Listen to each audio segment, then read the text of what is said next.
Hi, guys. Hope your week is going well.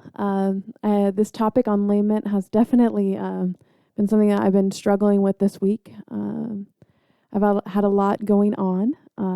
To talk about current events, I'll go with the election, probably a common topic. Uh, I'm not really worried about. I'm not really here to talk about which Biden or Trump or anything like that.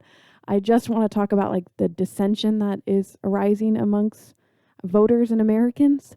I think it's really sad to see how no matter what happens at the end of this, the other side thinks somebody else had something to do with it. And I think that the lack in hope and lack in faith in one another is just really discouraging. And to think that it's more important for own opinions to be expressed than listening to other people's perspectives.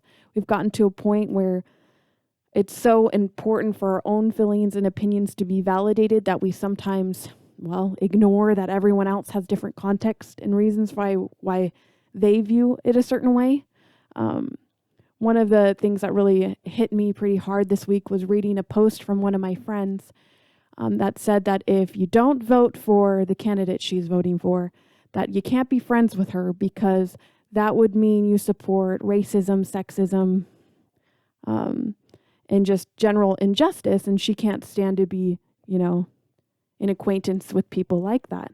And I thought that no matter what candidate it would be geared towards, just the idea of viewing somebody based off their opinion and allowing it to make a complete judgment of their character, and how scary it is that we're in a place where it is more important that we share the same opinion than it is for us to understand why our opinions are formed. And it just was really discouraging. And so I think that reading the Psalms 12 really connected well with my feelings on this, where it talked about there being no faithful ones left, and that, the wicked are, worthlessness is exalted by the human race.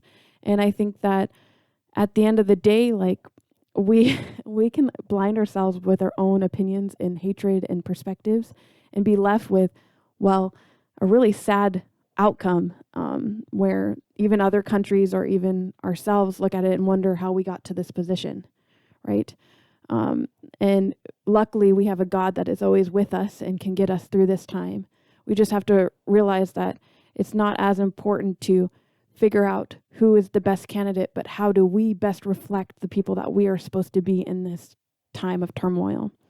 And I think that was kind of encouraging to me.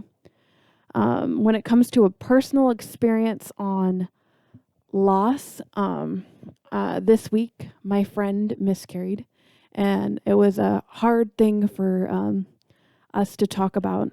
It related back to my own loss a few years back. Before my firstborn, I had a miscarriage, and it was very hard, and it shook me to my core. And honestly, I did not respond very well.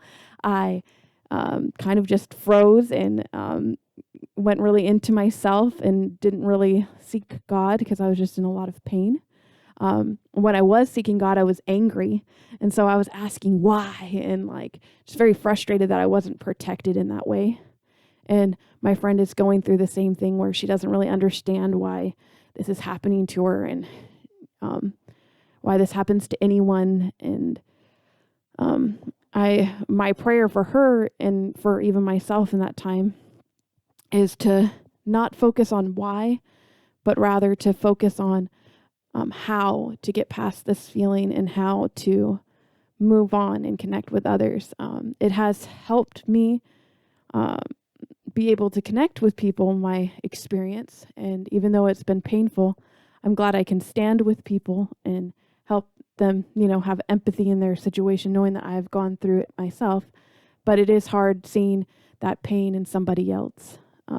So this week in general, there's been a lot of different opportunities to practice this skill. And I hope that, all of you are having a good week, and that this has opened your guys' eyes, not brought you down in any way. All right. Have a good evening. Bye.